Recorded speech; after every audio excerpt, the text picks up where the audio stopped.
Hey everybody, Jerry again. Welcome back to the Juicy Fuego channel. So now I'm going to go over my top 10 spring designer edition.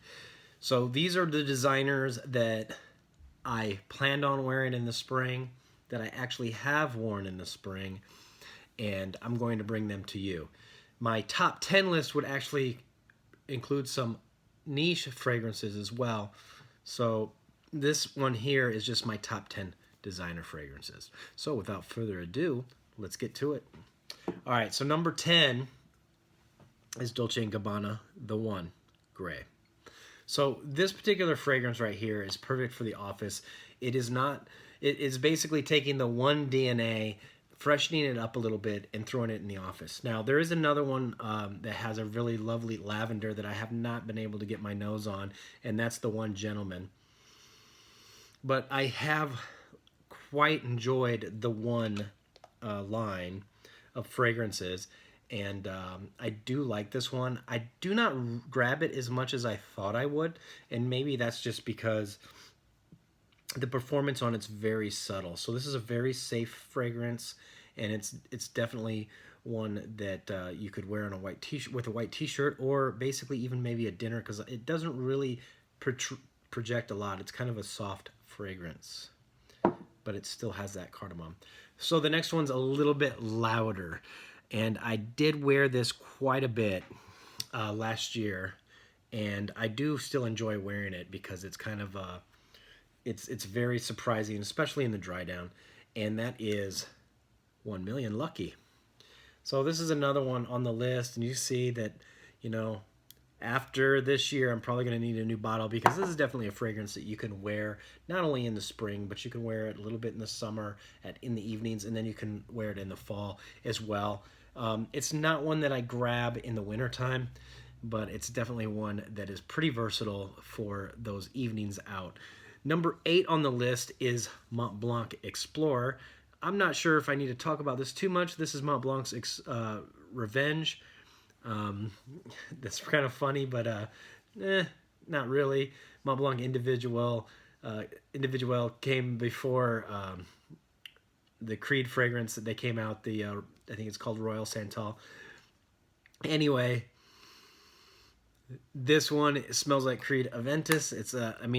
It does its own thing, but it's definitely inspired by Creed Aventus, and you got the black bottle with the light. It just almost looks very similar, and I do enjoy this fragrance. It's a good one. It lasts about 6 to 7 hours on skin. Put it on clothes, and you've got it pretty much good for most of the workday. I would like it to have a little bit of extra oomph on it, but it does pretty well. The next fragrance is more of it's not a beast fragrance, but it's definitely going to get you through the workday, and it's probably actually going to work a little bit more after those first 8 hours, and that is Acqua di Gio Profundo. So this fragrance basically harkens back to the original. It's very similar, and it's got more of the citric vibe about it, and it harkens back to the original, and it just increases that longevity. The performance is better on this one. If I would give anybody a recommendation, if they wanted to smell like the original Acqua di Gio, I'd say reach for a Senza if you could, but since that is so expensive to get, then I would go for Profundo. This one will get you what you need, and it gets pretty good performance. Number 6 on my list is a scent from Yves Saint Laurent, and this is Yves Saint Laurent Live. Why Live? So it took me a while to get this fragrance. It's kind of a intermingling between the original Y, which no one really liked. It doesn't have a lot of performance, and it smells pretty good, but there's things that are better that are out there. I prefer Light Blue from Dolce & Gabbana to the original Y. However, when the Eau de Parfum came out, they added amberwood, and they made it more of a blue fragrance, and I really enjoy it. It's a good one. So this one's kind of an intermingling between the two, and as far as spring goes, out of those fragrances, this is definitely the one that I would wear. So I own 3 Y fragrances. One's Eau Fraiche, which is more of a summer type vibe. This is Y Live, which is more of the springtime vibe. And then I have Eau de Parfum, which works well in the autumn and the fall. Or the autumn and the fall. Autumn and the winter. There you have it. Number 6, Yves Saint Laurent Y Live. Okay, number 5. This is a fragrance that could actually be considered a cheapie on the cheapie list. However, I have it here.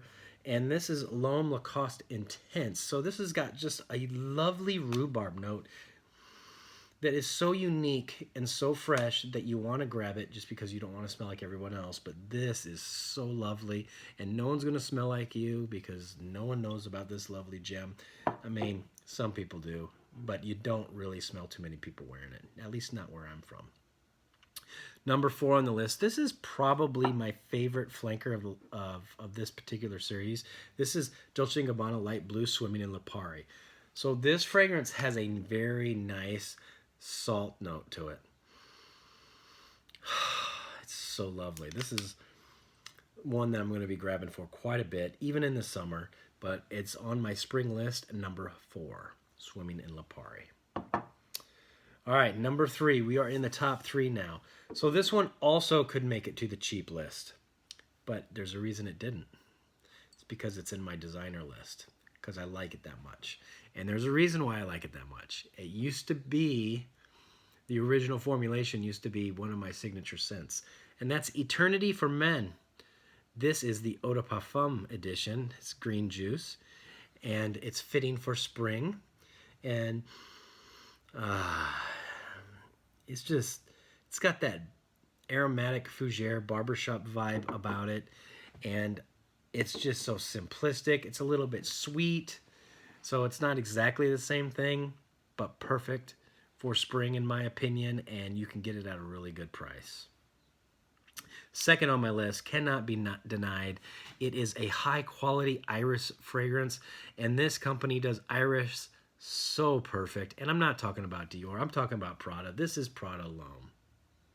So Prada Lhomme is very impressive. It's your quintessential professional scent. If I made a top 10 office fragrances, this would make it. It is so good. You just smell like luxury clean when you wear this thing. It was not what I wore on my last interview, but is definitely one that I could recommend for doing something like that. So good. So good. All right. So my final one is a newer addition to my collection, and I fell in love with it after wearing it twice. So the first time I was very impressed with it. The second time I wore it, I just really like. I found a note that I thought I didn't like, but now I like, and that is the note of rose.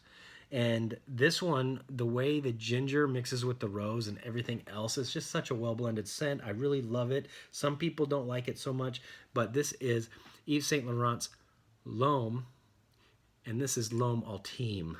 It's a flanker. The rosiness is so lovely.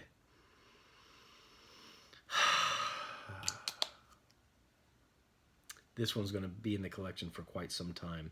This might even be backup bottle worthy, in my opinion.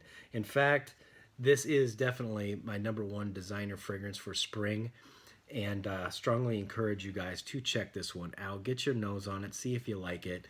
It makes rose very, very manly and sexy at the same time. I enjoy it quite a bit. Now, if you're talking about compliments and people, what they and other people enjoy on this list, then Acqua di Gio is up there. Yves Saint Laurent Y Live is up there. Montblanc Explorer, 1 Million Lucky. They're all up there quite a bit. I do get some notice with Eternity, Dolce Gabbana Light Blue, Swimming in Lipari, and Lhomme Lacoste, and but not so much with Prada.